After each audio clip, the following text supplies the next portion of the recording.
उपासना में यदि मेरे जैसे हो जाने का भाव है तो मेरी सच्ची उपासना है। यदि उपासना का भाव मेरे लोग और मेरे समीप आने की कामना है तो सच्ची पूजा और भावना है। तुम मन में स्मरण करो, मैं सुनता हूं। तुम मन में मुझे पुकारो, मैं आता हूं। मुझे कुछ नहीं चाहिए। यदि तुम मन को शिवमय बनाते हो तो वही मेरा शांति से परिपूर्ण कैलाश है, वही मेरी सुंदर काशी है, वही मेरी उज्जैनी है। कौन सी विधि, कैसी विधि? अपने आप से पूछो कि पूजा का अर्थ क्या है। पूजा तो केवल एक माध्यम है मुझ तक पहुंचने का, मुझसे जुड़ने का, मुझसे एक होने का। किंतु जो मुझे ही विभाजित कर दे वो मुझसे एक कैसे हो सकता है? कैसे जुड़ सकता है मुझसे? जो अपनी भक्ति के मार्ग को औरों के मार्ग से श्रेष्ठ समझे, उसकी पूजा में सदैव अहंकार विद्यमान होगा। पूजा करने के लिए श्रेष्ठता का नहीं, समानता का भाव आवश्यक है। समानता केवल उनमें ही आ सकती जिनका मन अपने आराध्य के प्रति समर्पित हो। क्या पूजा साधनों पर आश्रित है, सामग्री पर आश्रित है, विधि पे आश्रित है, या भक्त के भाव पर, उनके विचारों पर? यदि पूजा करते समय व्यक्ति को यह स्मरण रहे कि वो कितनी श्रद्धा, कितने समर्पण और कितनी भव्यता से पूजा कर रहा है, तो वो पूजा नहीं। जिस व्यक्ति के मन में ये विचार हो कि उसके पास पूजा के पर्याप्त साधन नहीं, तो पूजा उसकी भी सच्ची नहीं होती। पूजा तो केवल वही सच्ची है जब भक्त के मन में आराध्य के अतिरिक्त कोई विचार ना हो, कोई संकोच ना हो। भक्त को यह अनुभूति हो कि वो अपने आराध्य से पृथक नहीं, उसके आराध्य उससे पृथक नहीं। और जो भक्त ऐसा सोचेगा वो भक्ति के अन्य मार्गों का भी सम्मान करेगा। स्मरण है, मुझे पाने के लिए किसी और व्यक्ति को माध्यम बनाने की आवश्यकता नहीं, क्योंकि भक्त मुझे अपने मन की पवित्रता से प्राप्त कर सकता है।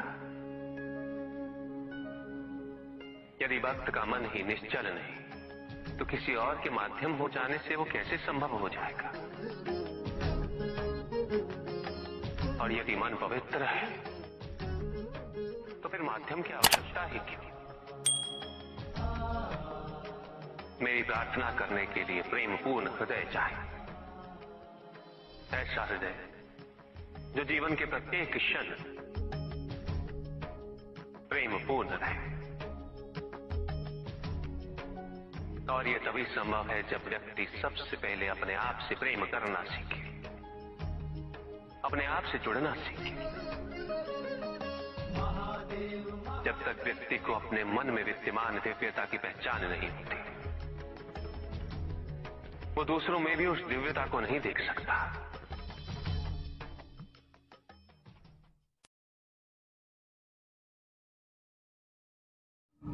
सभी के उद्धार के लिए मैं आपसे निवेदन करता हूं कि भक्ति का उचित मार्ग बताए हमें, ताकि मेरी भक्ति दूसरा कोई भूल ना करे।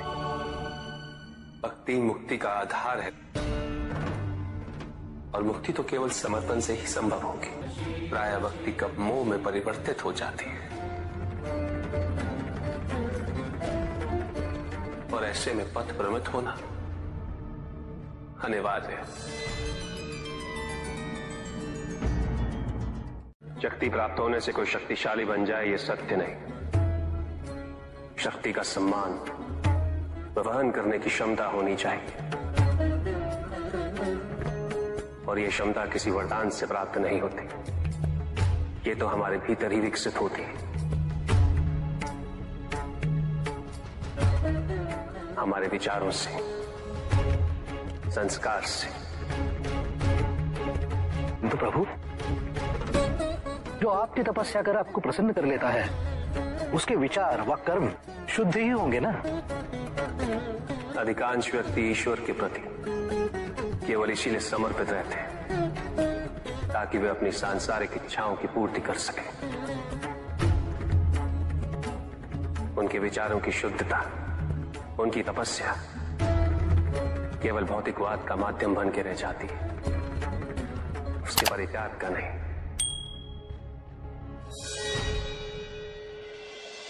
अहम भाव से ग्रसित ऐसे व्यक्ति अपने से परे देख ही नहीं पाते।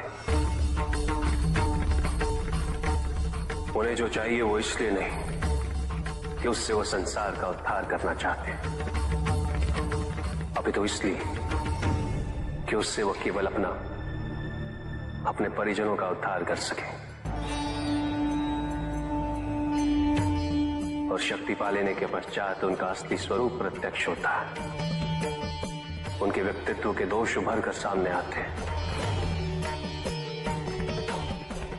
ऐसे व्यक्ति इस भ्रम को पोषित करने लगते हैं कि वही धर्म है, वही नियम है, और उनकी यही सोच उन्हें दायित्वविहीन बना देती है, और वो अपनी शक्तियों को अत्याचार व शोषण का माध्यम बना लेते हैं।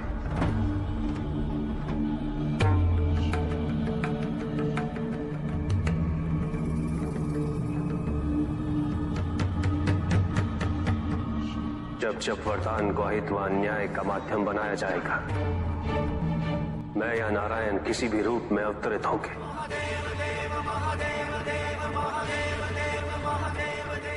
उसका अंत अवश्य करेंगे।